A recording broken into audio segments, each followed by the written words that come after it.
한국음악 프로듀서 협회와 스머글러스 아카데미가 주관하는 프로듀서 인터뷰, 오늘 게스트 슬로우님 모셨습니다. 너무 반갑습니다. 반갑습니다. 슬로우님 간단하게 자기소개 한번 부탁드리도록 하겠습니다. 저는 힙합, R&B, K-팝도 요즘에 도전하고 있는 프로듀서 슬로라고 합니다. 반갑습니다. 슬로우님 너무 오랜만에 네. 뵙는 것 같아요. 네, 맞습니다. 조금 요즘에 최근 근황이 좀 어떠세요? 요즘에는 예. 원래 만들듯이 힙합 계속 만들고 있고 R&B도 좀 도전해보고 싶고 K-팝도 도전해보고 싶어서 힙합은 원래 만들던 친구들이랑 계속 만들고 있고 K-팝에 좀 도전하고 싶어서 새로운 탑라이너 친구들도 만나서 계속 세션을 만들어 보려고 시도도 하고 있고 이곳저곳에서 송캠프도 참여해 보려고 하고 있습니다.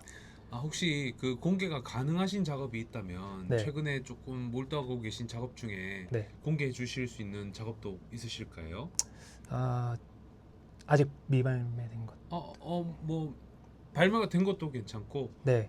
근데 이제 발매가 된 것은 네. 아무래도 조금 네네네. 좀 이따 대표작 아, 이야기를 할 때 네네네네. 좀 많이 나누시면 좋을 것 같고, 네네네. 약간 요즘에 이런 아티스트랑 아니면 좀 이런 타겟으로 작업을 하고 있다, 이 정도로. 요즘에 네. 마침 어제 노래 나왔는데 네. 애쉬비 님이랑 네. 이제 터프라는 노래를 작업해서 어제 발매가 됐고요. 네. 요즘에는 저희가 제네질라라는 친구랑 제가 원래 작업을 되게 많이 했었었는데 한창 제가 K-팝 도전하고 싶고 그 친구도 새로 도전하고 싶은 게 있어서 많이 작업을 못 했었어요. 근데 요즘에는 좀 만나서 이야기를 나누다가 우리 같이 해보면 되게 멋있겠다 해서 제네질라랑 좀 몇 개 네. 작업을 해서 좀 나올 준비를 하고 있습니다. 굉장히 그 오래된 친구분인 걸로 알고 있어요. 네, 제네더질라님. 맞습니다. 네. 언제부터 친구 관계셨나요? 한 2016년쯤이었던 것 같아요. 10년. 네, 10년 정도 된 것 같아요. 그게 이제 음악으로 처음에 알게 되신 거죠? 네, 아티스트분하고? 음악으로 처음에 알게 됐어요. 거의 제네질라는 음악 네. 활동을 좀 네. 하고 있었고 저는 이제 좀 활동을 하고 싶어 네. 하는 단계였었는데 그때 만나서 저희가 처음 만남 때부터 네. 같이 살게 됐어요. 네. 처음 만날 때 제가 너무 좋아해서 네. 우리 그냥 같이 살자 해서 처음부터 같이 살면서 음악을 했었던 그런 친구죠. 아니, 그 시간이 정말 빠르다고 느끼는 게, 네네. 이 사회에서 이제 음악을 통해서 네. 알게 된 친구들이 벌써 10년지기 친구들이 생긴다는 게 조금 신기하지 않으세요? 예, 그죠. 신기하고 좀 어쩔 땐 돌아가고 싶기도 하고 그렇습니다. 어제 대표님께서도 네. 또 오랜 친구분을 네. 프로듀서 아. 인터뷰 자리에서 한번 뵀었거든요. 정말요? 맞아요. 저도 네. 2015년부터 같이 음악을 하던 네. 친구가 여기에 이제 인터뷰를 하러 나왔었는데 네네네. 되게 감회가 좀 새롭더라고요. 그런 진짜. 제네더질라님 말고도 슬로님께서 굉장히 가까이 지내는 아티스트 분들이 많은 걸로 알고 있어요. 혹시 또 네. 어떤 분들이 계신지 소개 혹시 해주실 수 있을까요? 이제 머시베놈이나 우디고 차일드 이런 친구들이랑 원래 제일 많이 친했고 요즘에는 그런 친구들도 이제 자주 보고 자주 연락하면서 지내는데 요즘에는 좀 래퍼나 그런 분들보다는 좀 탑라이너 친구들을 좀 많이 사귄 것 같아요. 승우라는 친구도 있고 네. 더블헤드에 있는 에릭 민즈라는 친구도 있고 요즘에는 제일 작업 많이 하는데 제이워드라는 탑라이너 탑라이너 겸 아티스트로 활동하는 친구도 있는데 그런 친구들이랑 제일 자주 만나고 연락 자주 많이 하면서 지내는 것 같습니다. 아무래도 이게 그 K-팝 작업을 또 많이 하시다 보니까 또 네. 자연스럽게 인프라가 또 그렇게 형성이 됨도 있겠네요. 네, 아직 사실 네. 작업을 엄청 많이 하거나 그러진 못했는데 네. 저도 한번 도전을 해보고 싶어서 계속 좀 도전을 하다 보니까 새로운 사람들도 만나게 되고 그러면서 이제 마음이 잘 맞는 친구들을 찾게 된 것 같습니다. 그 과정 안에서. 일단 그 다음으로 넘어가서 네네. 슬로우님이 음악을 어떻게 시작을 하셨는지가 또 되게 궁금한 것 같아요. 네. 그래서 음악 활동을 시작하시게 된 어떤 계기 같은 게 있으실까요? 활동했던 걸까요? 아니면 처음 음악을 시작한 네, 계기로. 예. 저는 원래 어렸을 때는 음악을 진짜로 음악에 관심이 없었었거든요. 근데 대학교 다닐 때 저 공부에 되게 관심이 없었어요. 그래서 학교를 안 나가고 자취방에 그냥 있었는데 TV에서 그 M 카운트다운인가 그랬을 거예요. 예. 그걸 하는데 그때 프라이머리님하고 자이언티님하고 다이나믹 듀오가 무대를 하는 거를 그때 처음으로 접했어요.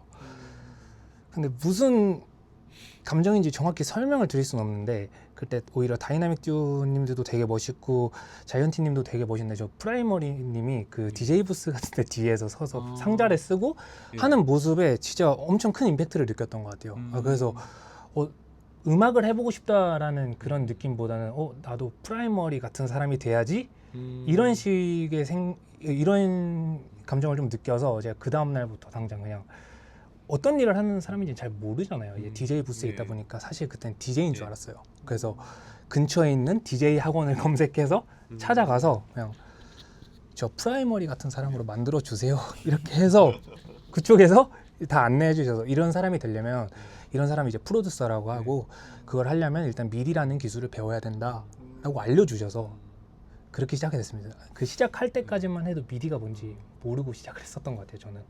근데 네. 프라이머리님을 말씀하셔서 네. 제가 한번 생각을 해봤는데 어쩌면 그 메트로 부민보다 네. 먼저 프로듀서 브랜딩에 아주 크게 성공하신 분이 아니실까 네, 그런 저도 생각이 좀 들었어요. 저도 그렇게 생각합니다. 비주얼적으로도 네. 그렇고 누구나 프라이머리를 알았잖아요. 모든 맞아요. 대중들이. 맞아요, 진짜.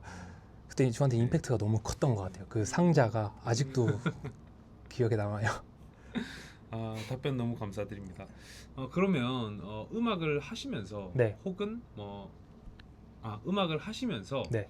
영향을 많이 받은 아티스트나 프로듀서도 혹시 있으실까요? 예, 저는 어렸을 때 이제 프라이머리님을 좋아했었으니까 프라이머리님 같은 음악을 처음에는 되게 많이 만들어 보자 했었어요. 근데 네. 그러던 와중에 힙합을 많이 접하게 됐고 외국 힙합을 한 2015년쯤부터 저는 접하게 됐는데 그때 제가 이제 영떡의 음악을 들으면서 네. 영떡하고 리치갱 노래를 들으면서 네. 이제 런던 온더 트랙이라는 프로듀서한테 네. 이렇게 빠지게 됐어요. 네. 그 사람이 내는 그 뭔가 중독적인 단순한 악기로 중독성을 내는 거에 있어서 되게 빠져서 나도 이렇게 미니멀한 악기로 좀 중독적인 표현을 하는 사람이 되고 싶다. 또 런던 온더 트랙 머스타드도 그런 사람이고요. 그래서 난 이런 사람들을 공부해서 이런 사람으로 성장을 해야 되겠다 해서 계속 어린 시절에는 그분들의 음악을 계속 카피도 해보고 비슷한 소스도 사용해보고 이 사람들이 어떤 악기 쓰는지 그런 것도 연구하면서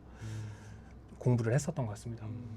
지금도 똑같아요, 예. 사실. 요즘에는 근데 이거를 검색을 통해서 네. 조금 더 자세한 정보들을 많이 알 수 있는데 네, 맞아요. 사실 2015, 6년 때는 네. 어떤 정보가 어디에 나와 있지는 않았잖아요. 맞아요. 그러니까 예를 들어서 어떤 사운드를 들으면 나도 이런 사운드를 쓰고 싶다라고 하면 자기의 DAW에 들어가서 네. 계속 비교를 할 수밖에 없었죠. 네, 맞아요. 네. 그래서 방금 전에 이제 좀 그런 생각이 좀 들더라고요. 네. 그래서 혹시 사운드 같은 것들을 조금 레퍼런스 삼거나 아니면 좀 모티브 삼을 만한 사운드들을 발견을 하셨을 때 네. 슬로님 좀 어떤 식으로 공부를 하셨었나요? 저는 사실은 맨 처음에는 뭐 어떤 코드를 써야 되고 이런 걸 모르니까 코드를 아예 몰랐었거든요. 일단 코드부터 그 사람들이 사용하는 코드부터 좀 이해를 많이 해보려고 했고 이 코드를 어떤 악기로 풀어 나가는지를 계속 흉내냈던 것 같아요. 그 사람의 타입 비트를 만들어 보는 거를 집에서 되게 혼자서 많이 해봤었던 것 같아요. 그러면서 이렇게 했을 때 내가 저 사람들 음악에서 느꼈던 그런 분위기를 낼 수가 있구나를 파악을 해서 거기서 얻었던 걸 가지고 계속 사용하고 하면서 뭐 걷어낼 거 걷어내고 제 색깔을 만들어낸 것 같습니다. 답변 너무 감사드리고 여기에 이어서 네. 이제 바로 다음 질문으로 넘어가서 작업 스타일을 조금 네. 대화를 나누면 좋을 것 같아요. 예. 다음 질문으로 넘어가서 네. 이제 사실 요즘은 또 K-팝 작업을 많이 하시다 보니까 네네. 작업 방식들이 힙합에 좀 포커스를 맞추셨을 때랑 약간은 변화한 부분들이 있을 것 같긴 합니다. 네네네. 제가 일단 좀 가장 먼저 여쭙고 싶은 거는 요즘 가장 많이 좀 시도하시는 나만의 작업 방식이 있다면 어디에서부터 좀 접근을 하시는지 궁금합니다. 저도 맨 처음에 이제 K-팝에 도전해야지 했을 때는 뭔가 K-팝스럽게 만들어야 되겠다 이런 생각이 되게 있었던 것 같아요. 힙합이랑 다른 거니까. 그렇게 막 계속 레이어드도 해보고 트랜지션도 넣어보고 이런 식으로 했었는데 저는 운이 좋게도 탑라이너 친구들이 제 음악들을 듣고 제 음악 같은 거를 되게 좋아했었던 친구들이 되게 많아요. 그래서 나는 오히려 K-팝을 하더라도 너가 다른 K-팝 프로듀서들이 하는 방식이 아니라 그냥 네가 힙합 씬에서 했던 그런 저희가 말하는 이제 야마라고 하죠. 그런 거 위주로 끌어가는 거 그냥 그리고 단순하더라도 그런 것도 사람의 마음을 흔들 수 있으니까 그런 걸 가지고 쭉 밀어보는 게 어떻겠냐 해서 저는 사실은 힙합이랑 K-팝이랑 만들 때 작업 방식이 거의 완전 똑같이 하는 것 같아요. 그래서 제가 제일 좋아하는 그냥 중독성 있는 루프를 만드는 데 좀 제일 집중을 하고요. 앉아서 코드나 그 메인 테마 자체에 저는 신경을 되게 많이 써요. 뭐 오히려 다른 레이어들을 어떻게 해야 될까 이런 고민보단 피아노 한 대로 가야 되겠다 하면 이 피아노를 잡고 내가 원하는 코드가 나오는지 원하는 멜로디가 나오는지 자체를 되게 많이 신경을 써서 만들고 오히려 힙합 만들 때처럼 오히려 최대한 덜어내려고 하는 것 같아요. 악기를 많이 안 넣고 단순함으로 좀 승부를 많이 보려고 하는 것 같아요. 이거는 되게 좀 네. 신선하기도 하고 네. 저희 채널을 이제 보시는 시청자분들이 네. 대부분 이제 힙합 프로듀서 분들 또는 힙합 프로듀서 지망생 분들 근데 요즘은 사실 또 타장르 프로듀서 분들도 저희 인터뷰를 많이 보시기는 하더라고요. 네.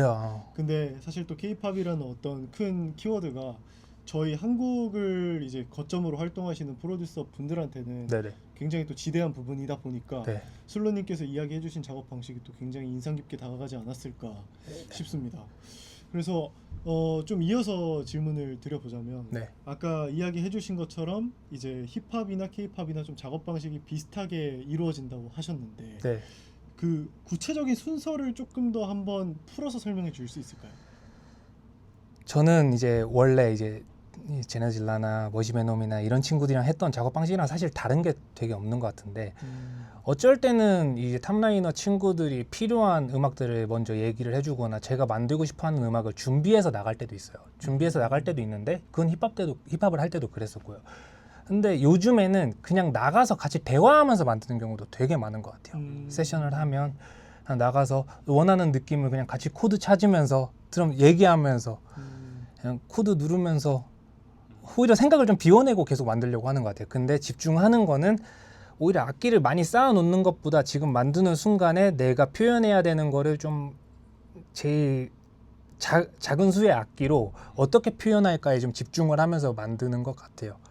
그러다 보니까 오히려 옛날에는 많이 넣어야지만 좋은 음악인가 이런 생각이 있잖아요. 어릴 때는 공부할 때. 근데 또 미니멀하게 그렇게 만들고 집에 갈 때 또 들어보면 부족함이 안 느껴지기도 해가지고 힙합 만들 때처럼 어느 정도 제가 만족하면은 오히려 더 과한 편곡을 하지 않고 그냥 원초적인 그대로의 맛을 좀 그대로 내버려 두려고 하는 것 같습니다. 그러면 어떤 분이랑 함께 스튜디오에 있는지도 되게 영향을 많이 끼치겠어요. 네, 작업에. 솔직히 그런 게 있는 것 같아요. 그래서 저랑 제일 잘 맞는 사람도 있는 것 같고 요즘에는 좀 제일 잘 맞는 친구들이랑 친구처럼 편안하고 같이 있었을 때 래퍼 친구들이랑 작업했을 때처럼 탑라이너 친구들도 성격이 제일 잘 맞고 음악적으로 취향이 제일 비슷한 친구들을 그래서 많이 찾으려고 하는 것 같아요. 정말 중요한 핵심적인 내용이지 않을까 네. 싶은데 여기에서 조금 더 이제 그 메이킹적으로 약간 심도 있게 질문을 한번 던져 보자면 네네. 이제 K-팝 같은 경우는 어떻게 보면 이제 퍼포밍이 또 중심이 되는 음악인 경우들이 많다 보니까 네. 비원에다 보면은 그 퍼포밍적인 요소들을 놓치기가 좀 쉬워진다라고도 체감을 할 때가 있거든요. 네네. 근데 그런 퍼포밍적인 측면에서 트랙이 받쳐져야 되는 것들은 덜어내는 과정 중에서 어떤 식으로 좀 신경을 쓰시는 편인가요? 저는 좀 드럼에 되게 많이 신경을 쓰는 것 같아요. 오히려 악기에 신경을 쓴다기보다 왜냐면 K-팝이나 이런 음악도 악기가 되게 많이 들어가 있고 이제 구성도 화려하게 바뀌고 이런 음악도 되게 많은데 단순할 때 나오는 멋이 있는 음악도 있는 거잖아요. 그래서 저는 최대한 단순하게 가는 건 좋은데 오히려 힘은 유지가 돼야 된다고 생각을 해서 제가 좀 드럼 쪽에다가 되게 많이 신경을 쓰는 것 같아요. 예, 그쪽에 오히려 집중을 되게 많이 하고 좀 중독적인 베이스 라인을 넣는다거나 여기에다 딱 들었을 때 확 꽂히게 만들어서 이게 구성이 안 바뀌어도 이 중독성 때문에 듣게 만든다? 이거를 제일 많이 신경 쓰려고 하는 것 같아요. 너무 이번에도 좋은 인사이트 공유해 주신 것 같아요. 이제 여기에서 작업하실 때 그러면 네. 나는 이 뭐 소프트웨어가 됐든 이 장비는 뭔가 무조건 있어야 된다 하는 그런 것들도 좀 있으신가요? 이제 소프트웨어 그 가상악기 이런 것들은 제가 항상 쓰는 것들이네. 저는 아투리아를 되게 좋아해요. 아투리아 컬렉션을 되게 좋아하는데 그 중에서 이제 주노 복각한 거나 주피터 복각한 거 또 멜로트론 복각한 것들을 되게 많이 사용을 하고요. 세럼도 뭐 많이 쓰고 키스케이프 같은 경우는 워낙 되게 많이 쓰고 또 그리고 UAD에서 나온 미니무그라고 있어요. 그 실물로 있는 하드웨어 말고 소프트웨어 UAD 미니무그를 되게 많이 사용하고 컴프레서에서 제일 많이 사용하는 게 UAD에 있는 디스트레서 항상 사용하는 것 같습니다. 디스트레서는 보통 어떤 사운드에다가 활용을 많이 하시나요? 드럼에다가 드럼에다가 드럼 드럼 버스에다가 네 드럼 버스에다가 제일 많이 사용하는 것 같습니다. 진짜 올타임 레전드 플러그인이네요. 네, 제가 너무 좋아합니다. 제가 디스트레서. 그 미니무그 자주 사용한다고 이야기해 주셨는데 네. 아투리아 안에 있는 전 미니무그가 좀 마음에 안 들거든요. 개인적으로. 아투리아에 있는 미니무그 말고 UAD에서 나온 미니무그가 있어요. 네, 그래서 네. 저는 이제 그 UAD 플러그인이 없어가지고 네네. 그걸 못 쓰고 있는데 네. 제가 지금 고민 중입니다. 어떻게 생각하시나요? UAD 미니무그로요? 네. 저도 사실은 그게 이제 UAD 네. 그 블랙 프라이데이 할 때 네. 원래는 저도 미니 V3 그 아투리아 있는 걸 사용하다가 음, 이제 써봐야 되겠다 하고 구매해서 사실 네. 비교도 해봤어요. 근데 저는 제 귀로는 사실 제가 아직 귀가 부족해서 그런지 모르겠는데 그 차이점을 잘 모르겠더라고요. 감성으로 사용하는 것 같아요. 왜냐면 미니 V3는 네. 맞아, 미니 V죠. 네, 미니 V3잖아요. 그 미니 V 그건데 미니 그거는 어쨌든 이름도 라이선스를 못 따서 사실은 그렇죠. 네 그렇게 돼 있잖아요. 근데 UAD에 돼 있는 거는 미니 무브라고 돼 있고 이러니까 이런 감성이 조금 더 더해져서 그걸 더 사용을 하는 것 같지. 사실 중요하죠. 저는 솔직히 말해서 사운드를 제가 이렇게 두 개 동시에 같은 볼륨으로 해놓고 두 개 눌러봤는데 저는 아직 제가 귀가 부족해서 그런지 모르겠는데 저는 사실은 잘 못 느끼겠습니다. 그 좋은 차이가. 저는 지금 궁금한 게 네. 저는 UAD 미니무그를 안 써봤는데 네. 혹시 UAD 미니무그도 이 폴리 사운드가 되나요? 폴리 사운드는 저는 시도를 안 해봤는데 폴리 사운드가 아마 안 되지 않나요? 네. 아니 미니 V가 네. 폴리가 돼요. 그런가요? 예. 저는 웬만하면 그거 만들 땐 베이스나 리드 악기 만들 때만 사용을 하거든요. 근데 오히려 코드 악기는 정해져 있어요. 저는 주피터, 주피터래 주노로 제일 많이 하고요. 정해져 있어요. 리드나 베이스 같은 걸 만들 때 무그 악기를 사용을 하려고 하고 있습니다. 그 어떻게 보면은 미니 V에서 네. 폴리 사운드가 되는 게 네. 그 감성을 해치는 요소지 않나요? 그렇네요. 그래서 저도 그걸 안 쓴 지 좀 꽤 오래돼가지고 저는 사실 그걸 두 개를 눌러본 적도 없거든요. 당연히죠. 이 무그를 가지고 두 개를 눌러본 적이 없는 것 같아요. 아니 근데 모탈 PD님이 네. 지금 되게 웃긴 게 네. 우리 스튜디오에 미니무그가 있는데 네. 이걸 소프트웨어로 왜 구매를 하실까 고민을 하시는 거죠? 미니무그가 어디 있죠? 저희 미니무그 보이저 있잖아요. 보이저. 네. 보이저도 저도 약간 네. 그거죠. 어, 그러니까 미니무그 원본이 이제 아닌 거기서 이제 감성 값이라고 해야 될까요? 좀 다르긴 하죠. 여기 네. 스크린이 있고 예. 그러니까 파란색 불이 들어오지 않습니까? 예. 이 미니무그는 이제 갈색에 이제 검은색이어야 그죠, 그죠. 되는데 저는 미니무그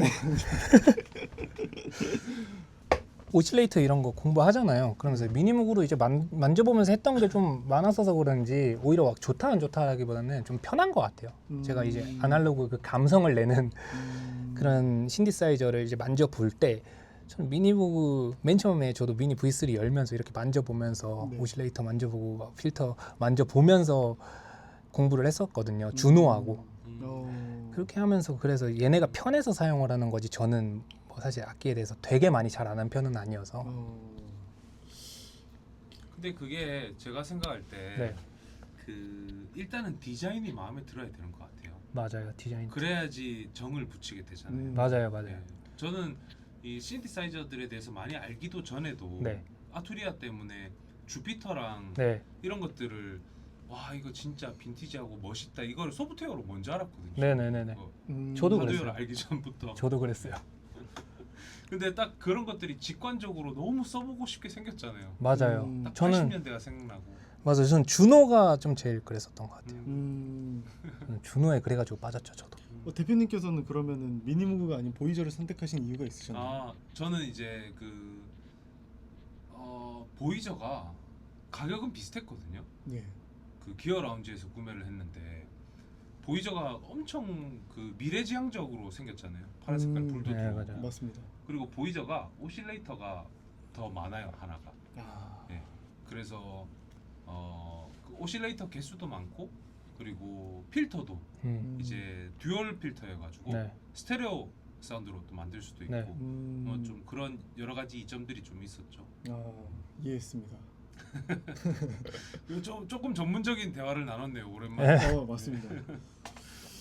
그러면 다음 질문으로 다시 네네네. 넘어가 보도록 하겠습니다. 네, 좋습니다. 계속 이어서 가주시겠어요? 예. 다음 질문은 이제 대표작에 대한 이야기인데 사실 슬로우님께서는 저는 아까 전에 이제 런던 온 더 트랙 이야기를 해주셨지만 런던도 이제 아틀란타를 기반으로 하는 트랩 프로듀서지만 사실 서머워커로도 히트를 쳤고 맞아요. 뭐 트랩 말고도 히트를 굉장히 또 많이 치지 않습니까? 네네. 근데 슬로님도 저는 이번에 또 이제 K-팝 작업들에서도 성과를 또 내시고 함에 있어서 히트곡이라고 이야기할 것들도 굉장히 또 많고 네. 대표작이라고 이야기를 할 만한 곡들도 굉장히 많은 프로듀서 분이라고 생각이 되는데 그래도 대표작을 2개를 꼽아주신다면 어떻게 꼽을 수 있으실까요? 이게 지금 되게 힘든데 저는 이제 뭐 잘 되고 말고 그런 거라기보다는 제 색깔이 좀 제일 잘 표현된 음악을 좀 대표곡이라고 하고 싶은데 저는 이제 제가 좋아해서도 있고요. 예. 이제 박재범 대표님의 이제 택시 불러 민수 형님이 피칭 도와주셨던 그것도 있고 그리고 이제 롱샷의 소신을 요즘에는 제일 좋아합니다. 그래서 그 2개를 제일 많이 즐겨 듣고 그래서 제 대표작이라고 그 2개를 얘기를 하고 싶습니다. 사실 그 전에도 되게 뭐 옛날에 힙합 곡들도 제가 좋아하는 것들 되게 많은데 최근 기준으로 말씀드리면은 그 2개가 전 제일 좋아서 이전에 뭐 제네 형이나 다른 분들이 약간 서운해하실 수도 있겠네요. 아니 뭐 앞으로 또 할 거니까 그 친구들이랑 앞으로 뭐 또 할 거고 너무 좋아하죠. 제네질라 노래 진짜 요즘에도 제가 만들어놨던 거 자주 듣고 제네질라 진짜 너무 좋아하고 이래서 항상 변함이 없는데 어쨌든 사람은 조금씩 변하잖아요. 전 최근에는 그 2개가 좀 더 좋은 것 같습니다. 근데 저도 이제 그 방금 언급해주신 2 트랙을 개인적으로도 되게 좋아하는 트랙이라고 좀 이야기를 드리고 싶은데 그리고 제가 이거를 그 언어로 딱 구체적이게 콕 집어가지고 표현을 할 수는 없겠지만 슬로님께서 지향하시는 그 사운드가 잘 담겼다라는 것도 저는 좀 어렴풋이 이해가 되는 부분도 있는 것 같아요. 네네, 저는 특히 소신에서 제가 아까 앞에 말씀드렸던 좀 베이스 라인에서 나오는 중독성이나 드럼에서 나오는 에너지라던가 그런 것들이 좀 소신에 제일 잘 담겨 있다고 생각을 해요. 오히려 아까 이제 R&B적인 감성이나 런던 온 더 트랙이 내는 R&B적인 감성이나 코드적인 영향을 받아서 만든 거는 좀 오히려 택시 불러 이런 것들이 좀 더 가깝고 R&B적인 거는 좀 대표적으로 제가 어렸을 때부터 나는 이 좀 미니멀함으로 중독성을 주는 사람이 되고 싶다라는 생각을 했었잖아요. 저는 어렸을 때부터 그런 생각에 좀 부합하는 트랙이 저는 소신이라고 좀 생각을 해요. 아까부터 이제 또 굉장히 강조해 주시는 키워드가 어떻게 보면 미니멀인 것 같은데 저는 그 미니멀이라는 키워드가 슬로님께서 굉장히 중요하게 생각하시는 것도 있지만 사실 내가 뭔가를 잘하고 프로듀서로 보여주려고 하다 보면 이제 계속 많아지는 게 좀 대부분의 경우가 그렇잖아요. 맞아요. 근데 그 측면에서 슬로님께서 이제 또 이제 미니멀이라는 키워드에 굉장히 조예가 깊으시다 보니까 미니멀이라는 거의 중요성을 한번 이걸 보시는 시청자분들께 간단하게만 주관적으로 이야기해 주셔도 좋을 것 같습니다. 이건 그냥 제가 경험을 토대로 그냥 제 생각이 생긴 건데 옛날에 저도 음악 하면서 이제 트랙을 만들다 보면은 내 색깔을 더 보여주고 싶고 이러잖아요. 그래서 의무적으로 막 악기를 많이 넣었던 적이 있는 것 같아요. 유튜브 같은 데 보면은 레이어드는 막 이런 식으로 하는 게 좋다 이런 것들 있잖아요. 저도 모르게 막 그런데 저렇게 하면 잘 만들 수 있나 이래서 무의식적으로 이렇게 레이어드도 의무적으로 해야 되고 악기는 무조건 꽉 차 있어야 되고 이미지가 넓어야 되고 이런 것들을 어렸을 때는 저도 많이 따라갔던 것 같아요. 근데 그렇게 해서 발매됐던 곡들도 꽤 있거든요. 근데 그렇게 나오고 나서 제가 뒤늦게 생각해보니까 제가 그런 노래를 그렇게 즐겨 듣지 않는 거예요. 제가 발매하고 나서도 제 음악을 듣지 않게 되는 거예요. 근데 오히려 더 듣게 된 음악들 뭐 대표적인 예시로 머시베논 같은 음악들이나 우디고 차일드의 잭슨이라던가 제네더 질라의 뭐 ITX 이런 곡들은 제가 상대적으로 되게 놀면서 만들었거든요. 뭐 트랙 만드는데 시간도 오래 안 걸리고 그냥 얘기하면서 즐겁게 그냥 놀면서 만들었단 말이에요. 근데 그렇게 해서 내고 나니까 저는 제가 되게 만족스러운 거예요. 내가 어렸을 때 생각했던 이 느낌이 이런 데서 열심히 안 했는데 왜 나지라는 생각을 오히려 되게 많이 했었던 것 같아요.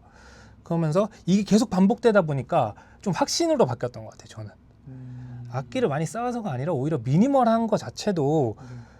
오히려 생각을 하는 것보다 내 그냥 진짜 이게 나구나라는 거를 거기서 느낀 것 같아요.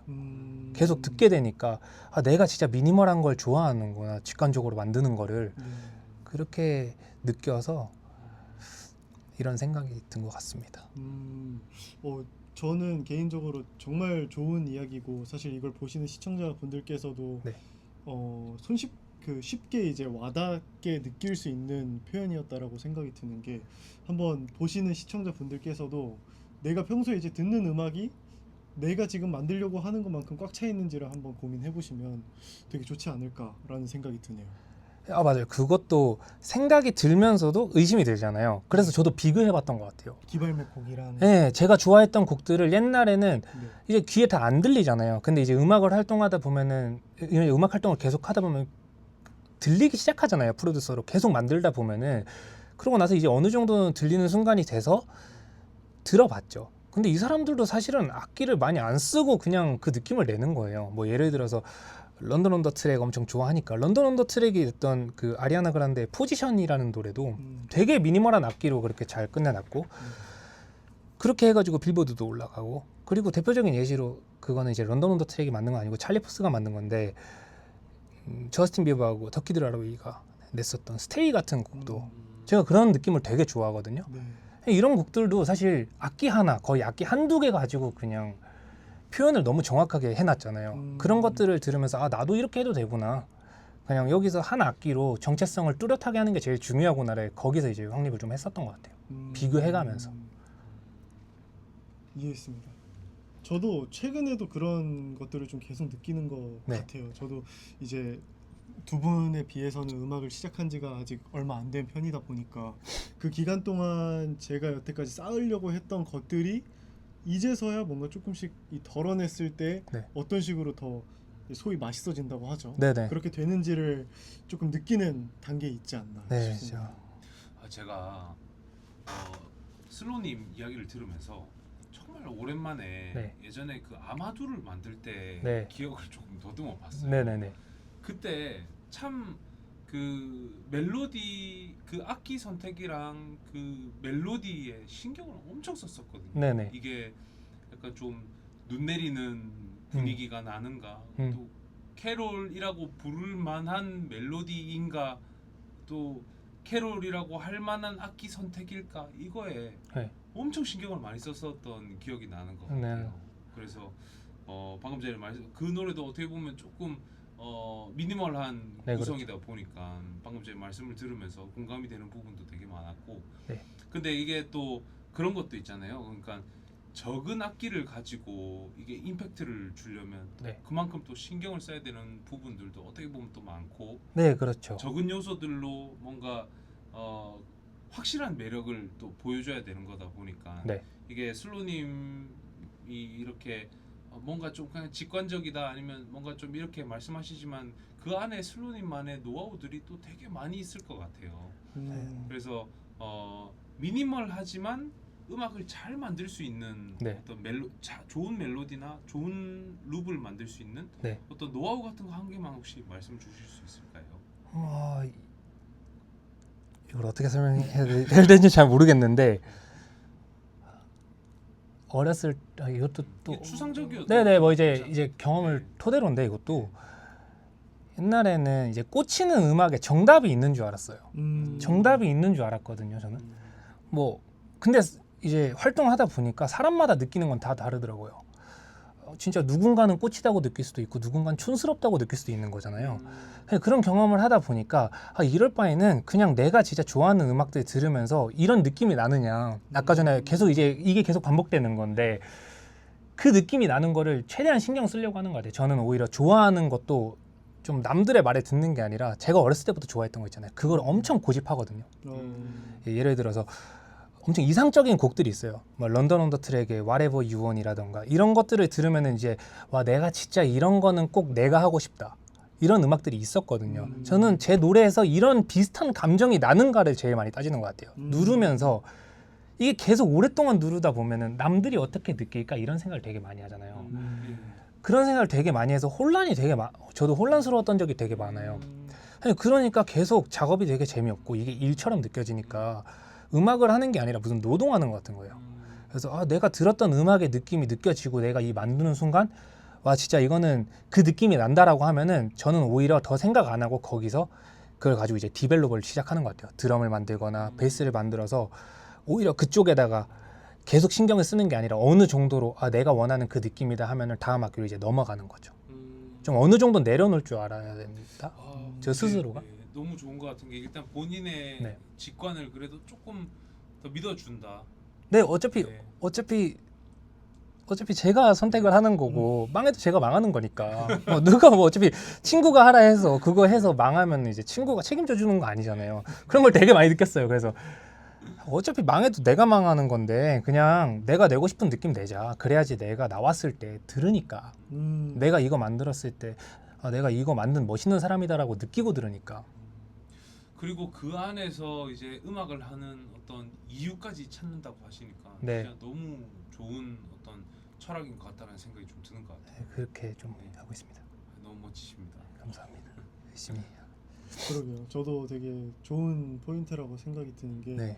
저도 요즘 좀 포커스를 맞추는 부분 중에 하나가 이게 발매가 됐을 때 내가 이제 들을까? 네. 그러니까 그 지점에서 약간 흔들리기 시작하면은 네. 그 작업들이 이제 실제 결과물로 나오게 돼도 만족감이 크지 않은 경우들이 많더라고요. 네, 맞아요. 진짜. 정말 좋은 말씀이었던 것 같습니다. 감사합니다. 감사합니다.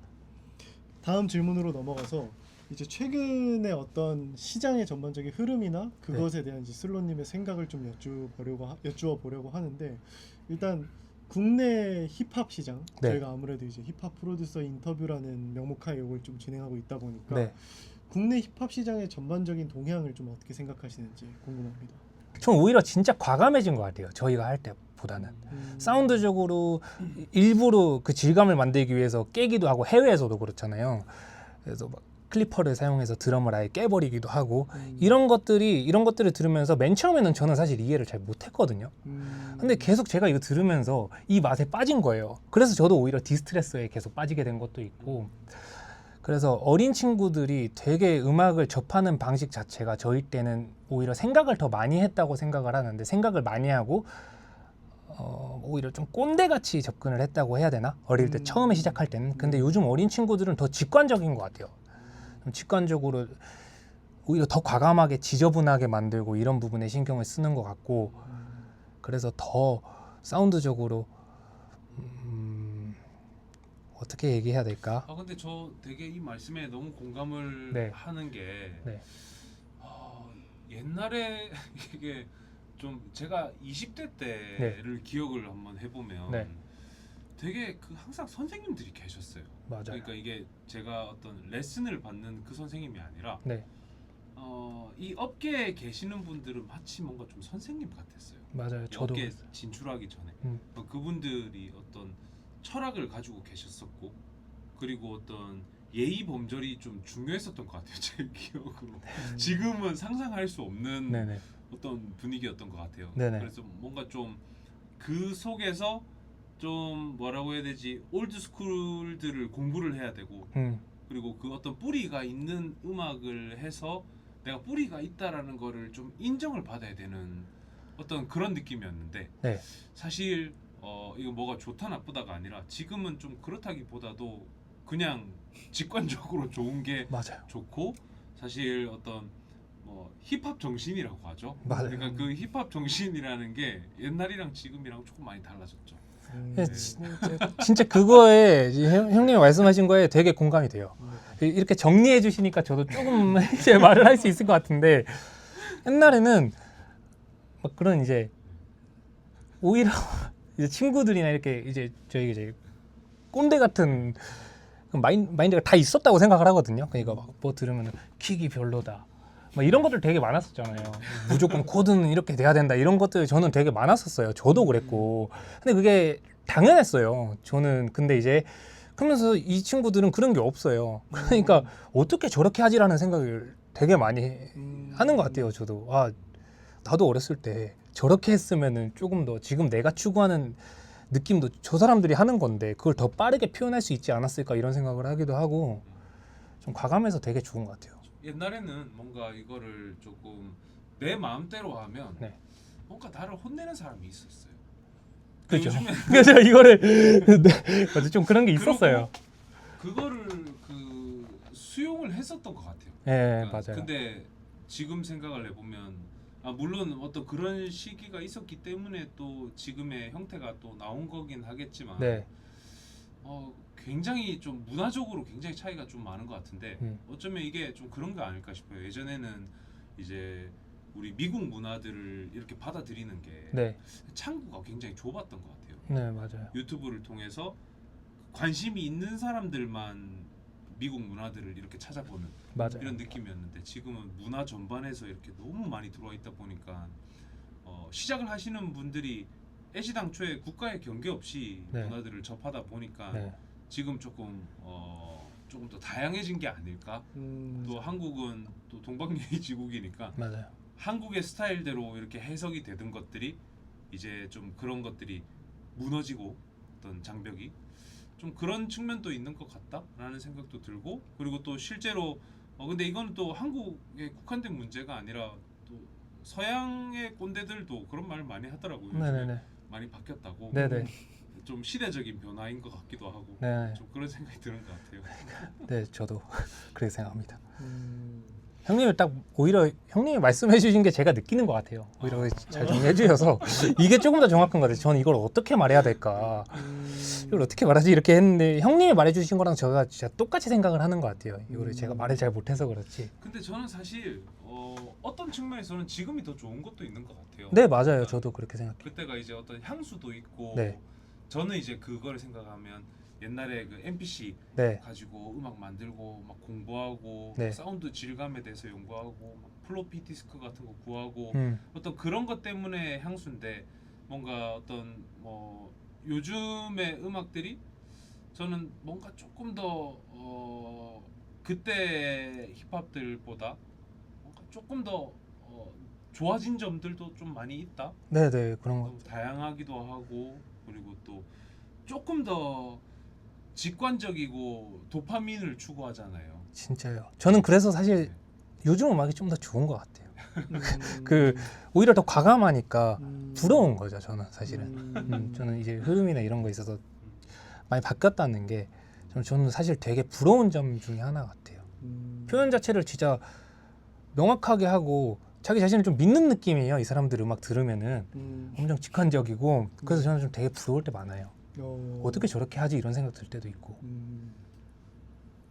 무슨 말씀이신지가 저도 되게 네. 납득이 되는 것 같고 네. 뭐 이게 창작자의 관점에서나 소비자의 관점에서나 네. 둘 다 저는 적용이 되는 이야기인 것 같습니다. 네. 결국에 더 직관적인 것들을 이제 좇게 된다. 네. 근데 그게 뭐 이야기해주신 이제 시대적인 그 변화들 뭐 그런 것들도 있을 것 같고 어떤 이 비주얼에 대한 접근 권한이 사실 굉장히 보편화가 됐잖아요. 네네. 그리고 아무래도 그 뭐 레거시 미디어에서만 이제 보던 것들을 그냥 인스타그램만 켜도 뭐 정보뿐 아니라 여러 가지 이제 매체들을 또 소비를 할 수 있다 보니까 자연스럽게 조금씩 그 이야기해 주신 것처럼 네. 소비하는 패턴들도 이제 변하고 하는 것 같습니다. 조금 더 직관적이게. 제가 오늘 인터뷰를 하면서 느낀 게 이게 참 어떤 게스트가 나오느냐에 따라서 대화의 주제나 이런 것들이 엄청 많이 바뀌는 것 같아요. 그 분위기도 다르고 그리고 오늘 또 대화 내용이 또 너무 재밌는 것 같아요. 재밌습니다. 재밌기도 하고 보시는 분들께서도 되게 유익한 인사이트를 많이 얻어가실 수 있을 것 같습니다. 다음으로 조금 여쭤보고자 하는 부분은 뭐냐면 이제 아까 전에 이야기해주신 슬로님께서 가장 만족하시는 대표 작품들. 네네. 근데 그 대표 작품들이 아무래도 다 상대적으로 이제 최신 곡들이잖아요. 네네. 그 최신 곡들 작업하시면서 네. 좀 비하인드 스토리라든지 아니면 세션에서 뭐 이런 일이 있었다라든지 아니면 이 곡은 사람들은 이렇게 피칭이 된 줄 아는데 알고 보니까 나는 이렇게 됐다라든지 네네. 그런 스토리텔링을 한번 해주시면 되게 재밌게 보실 것 같습니다. 이제 소신 그 이야기인데, 네, 롱샷의 네, 소신. 그것도 유튜브에 종종 이제 나오던데 원래 이게 박재범 대표님의 곡으로 될 뻔했었다. 이런 얘기 막 돌아다니는데 그때 제가 이제 만들 때 그 얘기를 한번 들었었거든요. 이제 원래 이제 그 노래를 만들게 된 게 이제 모비전에서 송캠프를 열어서 저를 이제 불러주셨어요. 그래서 이제 A&R 분 중에서 준규님이라고 계신데 준규님이 저한테 멤피스 음악을 한번 만들어 보는 게 어떻겠냐라고 해서 이런저런 막 아이디어를 여러 개 보내주셨어요. 그래서 제가 제 나름대로 해석을 해서 루프를 만들고 이런 거 어떠냐 저런 거 어떠냐 하면서 이제 보내드리면서 수정을 해서 가지고 갔어요. 가지고 가서 그걸 가지고 이제 커즈디라는 프로듀서 형님 또 계신데 그 형님이랑 구성도 좀 같이 수정하고 어느 정도 수정할 거 수정하면서 했는데 그걸 하고 있었을 때쯤이었는데 그 대표님이 들어오셔서 그걸 들으시고 그때 뭐라고 했었더라? 이거 내 곡 같은데? 라고 하셨어요.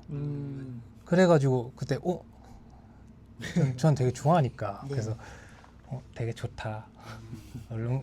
롱샷도 되게 좋고 근데 박재범은 너무 좋아하니까 그때는 그래서 너무 좋다 했는데 저희가 이제 막상 그래서 이제 좋아하신다 트랙 좋아하시는 것 같다 이래가지고 에릭 민즈랑 딘트라는 탑라이너 작가님이랑 엄청 열심히 작업을 했죠. 네. 그 아이디어를 가지고 풀어 나가서 이제 완성이 되고 나서 저는 그래서 원래 좋아하셨으니까 사실은 그 얘기를 하셨으니까 이제 그 박재범 대표님이 하실라나 이렇게 생각을 했어요. 뭐 안 사용할 수도 있고 아니면은 사용하실라나 이런 생각으로 들어가 있었는데 그거를 이제 어느 날 이거를 발매를 선공개로 발매를 한다고 해가지고 진짜 되게 좋았었던 경험이 있습니다. 뭐 사실은 뭐 별 내용이 없어가지고 그거에 대해서 그 내용 말고는 아니요, 되게 그래도 그 재밌는 내용인데요. 네, 그렇게 됐었던 적이 있어요. 발매 직전까지는 그러면은 모르고 계셨던 거네요. 거의 발매 직전에 이제 선공개를 하겠다라고 이야기를 하셨던 시점에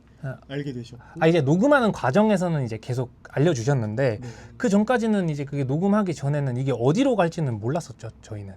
그래서 이제 맨 처음에 이제 탑라이너 친구들하고 그 롱샷 친구들도 같이 했거든요 그 작업을. 네. 같이 녹음을 해놨는데 이제 어떤 뭐 물어볼 수는 없었어요. 제 성격상 이게 뭐 어떻게 되는 거냐 이런 걸 물어볼 수 있는 성격도 아니고 그래서 그냥 나 그냥 기다려야지 하고 있었거든요. 그래서 이게 누구한테 갈라나 이런 생각을 계속 하고 있었는데 결과적으로는 이제 롱샷한테 가게 된.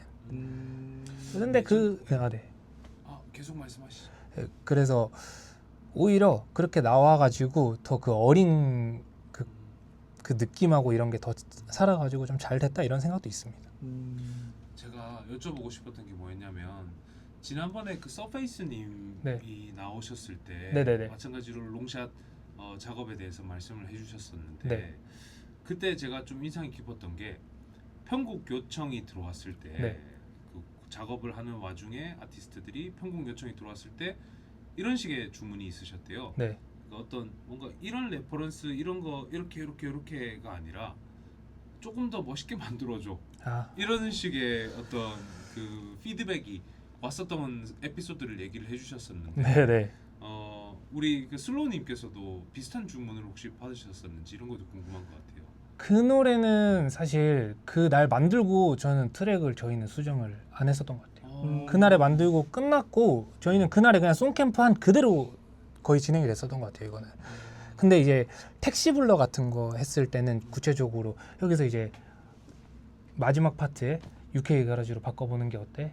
이런 식의 주문은 있었어요. 그냥 멋있게 UK 가라지 같은 느낌으로 해주실 수 있어요? 이렇게 이제 태훈 팀장님께서 이렇게 해주셔서 그냥 멋있게라고 진짜 얘기해 주시는 느낌이거든요. 그러니까 근데 그게 조금 비슷한 개인 것 같아요. 네, 근데 저는 그걸 되게 좋아해요. 멋있게 진짜 제 생각에 멋있게 해서 또 보내드리면은 뭐 안 좋아하실 수도 있고 근데 되게 좋아하시더라고요. 그래서 저도 개인적으로 그 오더를 굉장히 좋아하긴 합니다. 네, 그거 진짜 네. 오히려 좋은 것 같아요. 구체적으로 하면 네. 생각도 되게 많아지고 이걸 다 이제 충족시켜야 되니까 되게 힘든데 오히려 그냥 멋있게라고 하면 내 기준에서 멋있게만 하면 되니까 오히려 그런 게 저는 좀 더 좋은 것 같아요. 그런 비슷한 류의 저는 피드백을 하신다면 거의 그런 비슷한 느낌이었던 것 같아요. 멋있게. 저도 그 기억이 나는 게 이제 아직 뭔가 발매가 되진 않았지만 발매가 될 곡 중에 그 되게 비슷한 요청 사항으로 트랙의 간지를 살려달라라는 네네. 조금만 이거 멋있게 트랙의 간지를 살려달라 딱 네. 요 텍스트를 한번 전달 받았는데 그때 그 제가 생각했을 때 그 멋 네. 그냥 이 트랙에서 제가 생각했을 때 이건 이렇게 돼야 되고 이렇게 돼야지 멋있는 건데 그 표현을 딱 그 상대방에게 전달했을 때 딱 그게 컷이 나면은 네. 기분이 굉장히 좋더라고요. 아 그건 진짜 좋은 것 같아요. 어쩌면 그게 그 되게 사명감을 가지고 할 수 있는 네. 마법의 문구일 수도 있을 것 같아요. 맞는 것 같습니다. 네, 왜냐하면 이렇게 해주세요라고 만약에 그걸 주문을 듣게 되면 네. 뭔가 조금 엔지니어처럼 음. 뭔가 이게 비슷한가 이렇게 막 비교해가면서 이렇게 할 수도 있는데 그냥 멋있게라는 이 오더가 나오면 나의 어떤 능력을 보여줘야 되잖아요. 음. 그러다 보니까 좀 더 멋있는 트랙이 실제로 멋있는 트랙이 나올 가능성이 조금 더 높아지지 않을까? 작업을 그리고- 하는 사람들 입장에서도. 예. 그리고 그렇게 일단 멋있게라고 그 서페이스님한테 얘기했다고 하시는데 저한테도 뭐 비슷한 류의 이렇게 피드백 해주시는데 저는 그거 좀 믿어줘서 하는 거라고 생각을 해요. 제가 그거를 그 얘기를 하려고 했습니다. 예, 믿어주니까 사실은 멋있게 해주세요라고 할 수 있는 거잖아요. 그래서 그렇게 해주실 때 저는 진짜 되게 감사하죠. 약간 나를 좀 믿어주시는구나. 내 취향과 이 사람이 네. 생각하는 그 멋이 담기면은 예, 뭔가 생각하는 그림이 나올 것 같으니까 믿어주셔가지고 그렇죠. 이제 거의 비슷하다고 생각하니까 그렇게 좀 주문을 주시는 게 아닌가라고 저도 생각이 좀 들어요. 이것도 되게 재밌는 내용인 것 같습니다. 저도 나중에 이제 다른 분께 어떤 요청을 할 때 네. 멋있게라는 표현을 한번 써보도록 해야 될 것 같아요. 들어보니까. 네. 일단 다음 질문으로 그러면 또 한번 넘어가 보도록 하겠습니다. 네. 이번에는 약간 진지한 이야기가 될 수도 있을 것 같은데 네. 슬로님께서 이제 음악을 해오신 10여 년의 기간 동안 네. 아무래도 슬럼프라고 이야기를 할 수 있었던 시기도 지나오셨을 것 같은데 네, 맞아요. 그 슬럼프 기간을 어떻게 극복하셨는지 한번 이야기해 주실 수 있을까요? 옛날에는 이제 슬럼프 막 음악이 잘 안 나오고 제가 생각하는 대로 안 되고 하면은 되게 우울하잖아요. 그럴 때 막 유튜브 보고 공부도 되게 많이 하고 이러면서 극복을 많이 했어요. 근데 제가 이제 항상 슬럼프가 오는 패턴을 보니까 제가 생각이 많아지고 제가 이제 남이랑 비교하고 있을 때 그게 제일 많이 오는 것 같더라고요. 남들 잘된 친구들 보면은 솔직히 저도 사람이니까 나도 저렇게 되고 싶다 이런 생각 들잖아요. 그럴 때 저는 항상 슬럼프가 왔어요. 저도 욕심이 있어서 그런지 왜냐면은 비교하게 되잖아요. 잘된 사람이랑. 맞습니다. 그러면서 자꾸 내가 못나 보이고 이러니까 내 음악 자체가 좀 못나 보이는 거예요. 그래서 저는 계속 앉아가지고 원래는 이제 그냥 직관적으로 제가 원하는 루프를 만드는 사람이어도 저도 그런 생각이 한번 들면은 진짜 빠져나올 수 없게 진짜 한 2주, 3주는 저도 생각을 하면서 만들고 있는 거예요. 그거가 이제 보통 한 1년에 한 3-4번 있었던 것 같아요, 저는. 그러다가 이걸 어떻게 하지? 라고 생각을 하다가 어쨌든 비교나 잘 되고 싶은 마음에서 이게 생기는 거잖아요. 그래가지고 좀 초심으로 돌아가려고 되게 많이 노력을 하는 거예요. 그때는 저는 음악을 아예 생각을 안 해요. 음악을 생각을 아예 안 하고 음악 공부라기보다는 그냥 집에서 제가 평소에 좋아하는 것들 뭐 게임을 한다던가 뭐 운동을 한다던가 그런 것들을 좀 되게 많이 하는 것 같아요. 뭐 나가서 친구들이랑 운동을 한다던가 제가 좋아하는 게임 하면서 뭐 플레이스테이션 하던가 이런 걸 하면서 다시 내가 음악을 하고 싶게 만드는. 왜냐면 저희 처음에 음악 제가 프라이머리 그분 음악을 듣고 시작했을 때 아무 생각 없이 시작했으니까 좋아서 더 열심히 하게 된 것도 있다고 생각하거든요.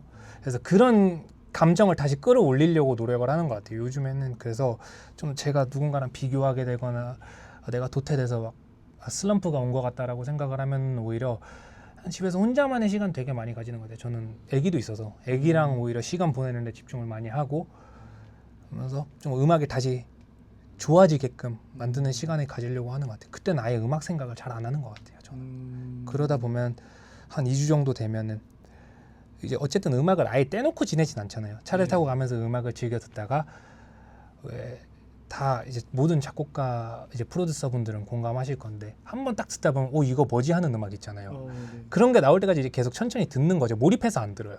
듣다가 이게 나오면은 이건 진짜 미쳤다 하면은 그거 한 곡 재생하면서 다시 이제 빠져들게 만들고 그러면 이제 제가 작업실에 앉아 있게 되더라고요. 너무 건강한 네, 방식이다라는 생각도 들고 그리고 그게 이 남들과 나를 비교하는 그거 있잖아요. 네. 이게 사실 되게 또 좀 자기 파괴적이고 좀 안 좋은 거기도 하지만 네, 사실 또 근데 그런 게 있기 때문에 네. 성장하게 되는 것 같기도 해요. 근데 그것도 진짜 네. 맞는데 이게 너무 이제 깊게 빠져버리지 않게 저는 좀 신경을 쓰려고 하는 것 같아요. 오히려 요즘에는 그거를 어떻게 사실 배 아프다라는 감정일 수도 있잖아요, 이거. 근데 배 아프다는 감정이 아니라 좀 응원을 되게 많이 하는 사람이 되자로 바뀌려고 하는 것 같아요. 그래서 잘된 사람 있으면 되게 멋있다. 어떻게 저 사람한테 좀 저런 멋있는 걸 배우지? 이런 생각으로 좀 최대한 바꾸려고 노력을 계속 자연스럽게는 아니고요. 억지로 계속 바꿔가려고 한 것 같아요, 저는. 그러다 보니까 그런 삶을 좀 산지는 좀 꽤 된 것 같은데 저도 한 3, 4년 전까지만 해도 그런 생각을 되게 많이 했는데 요즘에는 계속 그렇게 바꾸려고 하다 보니까 좀 그게 적응이 돼서 또 잘된 사람들 보면은 그냥 되게 멋있다. 난 어떻게 저렇게 되지? 나도 집에서 그냥 저 사람처럼 멋있게 해보면 저 사람처럼 될 수 있지 않을까 이렇게 생각 바꾸니까 오히려 좀 슬럼프도 덜 오고. 되게 공감이 많이 되는 네. 말씀이셨어요. 저와도 어떻게 보면은 저도 좀 슬로우님께서 이야기해주신 그 슬럼프라는 게 저도 알게 모르게 이제 오는 거랑 네. 그걸 해소하는 방식도 되게 좀 비슷한 것 같다라는 생각을 했습니다. 네네. 저도 약간 대부분의 뭔가가 이제 잘 안 되는 시기를 생각을 해보면 네. 여기에 이제 비교, 그러니까 남들이 이제 잘 나가는 거를 보고 비교하게 되는 거. 네. 그리고 나는 그거에 비해서 뭔가 실력적으로도 아쉽고 뭔가 시간적으로도 뭔가 못 쓰고 있는 것 같은데 라는 생각이 들면은 저도 네. 좀 비슷한 생각이 들더라고요. 근데 거기에서 좀 되게 특히나 공감이 됐던 거는 이제 그걸 깨는 방식이었는데 저는 그럼에도 뭔가 일처럼이라도 작업을 하는 편이기는 한데 네. 그게 깨지는 순간을 또 생각을 해보면 그냥 무의식적으로 음악을 듣다가 네.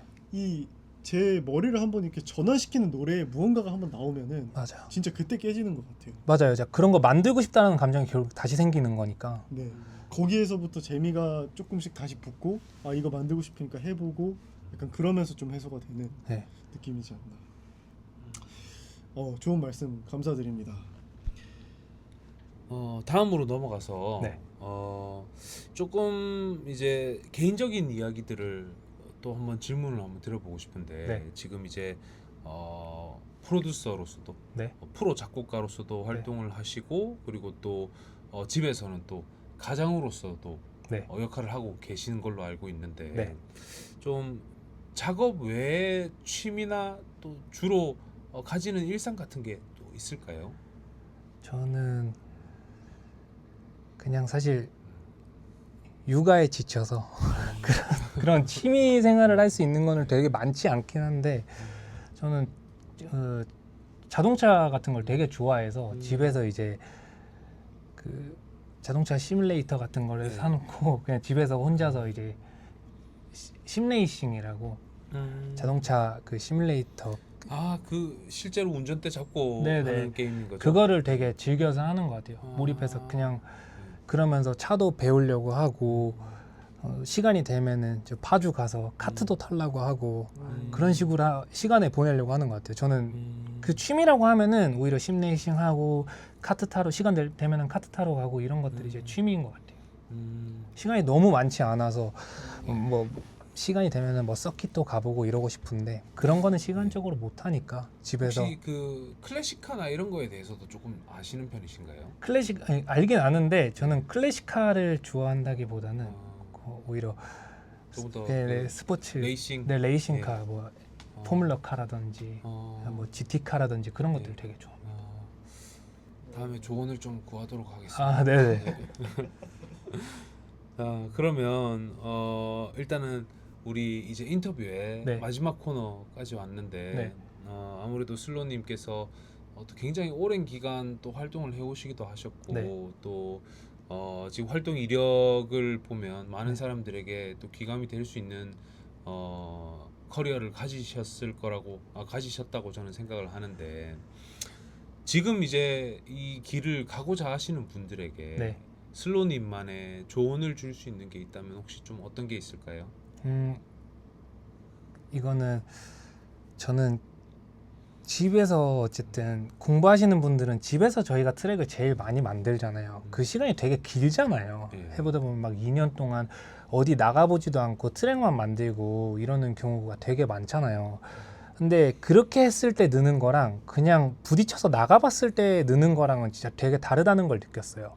그래서 결과적으로는 사람들은 느끼는 것 자체가 다 다르다고 생각을 하거든요. 그래서 피드백에 익숙해지는 훈련을 하는 게 저는 좀 좋을 것 같다고 생각을 해요. 오히려 집에서 좀 완성도가 떨어지더라도 집에서 만든 음악을 가지고 피드백 받을 수 있는 데가 있으면 계속 나가서 피드백 받아보고 뭐 까여볼 수도 있고 칭찬받을 수도 있는 거잖아요. 그러면은 좀 오히려 자기 객관화가 잘 될 수 있는 거라고 생각을 하거든요. 그래서 그러면서 내 색깔이 뭔지 좀 찾아보는 거, 집에서 좀 내가 하고 싶은 음악이 있으면 집에서 막 표현을 해볼 거잖아요. 그걸 가지고 만들었으면 혼자서 판단하지 말고 좀 나가서 그냥 모든 사람들한테 들려줘 봤으면 좋겠어요. 저도 그래서 최근에는 저도 음악 활동하면서도 그렇게 하지 못한 게 되게 아쉽거든요. 근데 요즘에서는 좀 최대한 그렇게 하려고 하고 있어요. 제 음악을 누군가한테 들려주는 것 자체를 부끄러워하지 말고 좀 까이지 않을까? 내 음악이 지금 이 음악이 드럼 소스가 안 좋아서 이 사람이 내 실력이 안 좋다고 생각하지 않을까? 이런 생각을 옛날에 되게 많이 했었던 것 같아요. 근데 막상 내놓으면 그런 생각은 별로 안 하더라고요. 그래서 할 수도 있는 거잖아요, 사실은. 그래서 그런 거 하는 거에 좀 익숙해지면은 좀 자기 자신에 대한 자신감이 좀 살더라고요. 그래서 저도 요즘에는 좀 그렇게 바뀌려고 하고 있고, 그래서 좀 모든 분들이 좀 음악을 집에서 만들고 그냥 세상 밖으로 그냥 피드백 받아보려고 계속 막 메일도 보내보고, 메일 보내보면은 답장 안 하시는 분들도 되게 많고 그게 정상적인 거잖아요. 그런 걸 통해서 느껴보기도 하고 좀 최소한의 피드백을 받을 수 있는 데가 있으면 찾아가서 내 음악 어떤지 친구들이라도 계속 꺼내서 공유를 하면서 너네는 어떻게 느끼는지도 들어보고 뭐 안 좋은 피드백이 있으면 사실 안 좋은 피드백이면 저희가 이제 음악하는 사람들은 이게 되게 처음에 기분 나쁘거든요. 아시잖아요. 그죠? 네. 네가 뭔데 내 음악을 이렇게 평가해 이런 생각이 어렸을 땐 들었는데 그냥 가지고 가서 안 좋은 얘기 들었으면 제가 안 좋은 얘기 했는데 이거 혹시 바꿔보면은 어떨까라는 실험 자체도 한번 해보는 것도 좋은 거라고 생각을 해요. 그냥 기분 나빠하지 말고 저렇게 했을 때 뭔가 진짜 좋아질 수도 있잖아요. 저도 사실 그랬었거든요. 제가 작업을 하면서 음악적으로 솔직히 사람이니까 저를 더 믿을 때도 있는 거잖아요. 다른 사람보다. 이 사람의 피드백은 정답이 아니야라고 생각을 하면서 저도 한번 해본 적이 있어요. 그런데 엄청 좋아지는 거예요. 엄청 좋아졌던 적이 좀 꽤 있었어가지고 안 좋은 피드백을 받더라도 그냥 해보고 해서 거기서 그 사람이 피드백 해준 걸로 내 음악이 개선되고 내가 몰랐던 걸 찾으면은 그거는 진짜 완전 땡큐인 거고 뭐 그게 아니면 그냥 넘어가는 거고 그냥 좀 단순하게 생각해서 그런 식으로 좀 시도를 할 수 있는 계기를 되게 많이 만들면 좋을 것 같아요. 그걸로 인해서 더 공부를 할 수 있는 거고. 너무 근데 현실적이고 좋은 말씀이신 것 같아요. 네, 좀 뭐 예를 들면 이게 조금 대중음악을 하는 것에 어떻게 보면 좀 대중음악을 하려면 사실 사람들의 방금 말씀하신 피드백이나 이런 것들이 되게 엄청나게 소중한 데이터잖아요. 그죠. 사람들의 생각이나 이런 것들이. 근데 보통 음악을 하시는 분들이 혼자 집에서 음악을 하는 시간이 길어지다 보면 네.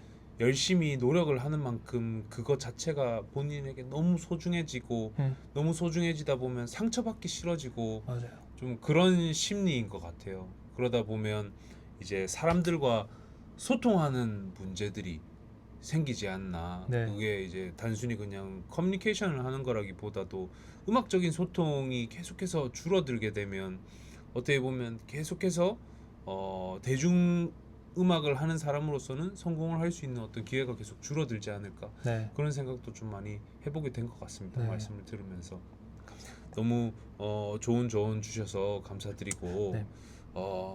딱 한 개만 더 네네네. 말씀을 드리고 싶은데 네. 혹시 슬로우님께서 추천을 해주실 수 있을 만한 다음 인터뷰를 진행을 하면 좋을 만한 게스트 한 분 있으실까요? 그래서 저는 이게 제 친구들이긴 한데 예. 저는 막 그 친구들이랑 사실 이제 프로듀싱을 어떻게 하냐 이런 얘기를 해본 적은 없어요. 근데 이제 코리안 그루브하고 백이라는 친구하고 부현석이랑 이렇게 셋이서 OLV라고 올라베이터라는 팀으로 이제 예. 프로듀서 활동을 하려고 하는 것 같아요. 그래서 뭐 코리안 그루브 음악 많이 만들고 제네질라의 메트로놈도 만들고 이런 식으로 참여를 했어요. 근데 그 친구들 음악을 들으면은 제가 굉장히 직관적이에요. 오히려 제 어린애들이 만드는 것 같고 제가 어렸을 때 추구했던 거를 그냥 제가 생각 없이 하는 것 같고 이래가지고 저는 솔직히 되게 멋있다고 생각을 하거든요. 그래서 그런 친구들을 한번 저는 좀 추천해서 저도 궁금하거든요. 얘네 어떤 생각으로 음악을 만드는 건지 얘네는 좀 관점이 다른 것 같다고 생각을 해서 저도 물어본 적이 없어서 이거는 그래서 오늘 오면서 생각을 해봤는데 그 친구들을 좀 추천을 해드리고 알겠습니다. 싶습니다. 그러면 슬로님의 추천으로 네. 연락을 드렸다고 네. 포문을 열면서 네네. 섭외를 요청을 드려보도록 하겠습니다. 네네. 오늘 인터뷰 응해주셔서 너무 감사드리고 네. 앞으로도 멋진 활동 또 기대하도록 하겠습니다. 너무 감사합니다. 네, 감사합니다. 네, 고생하셨습니다. 감사합니다. 예.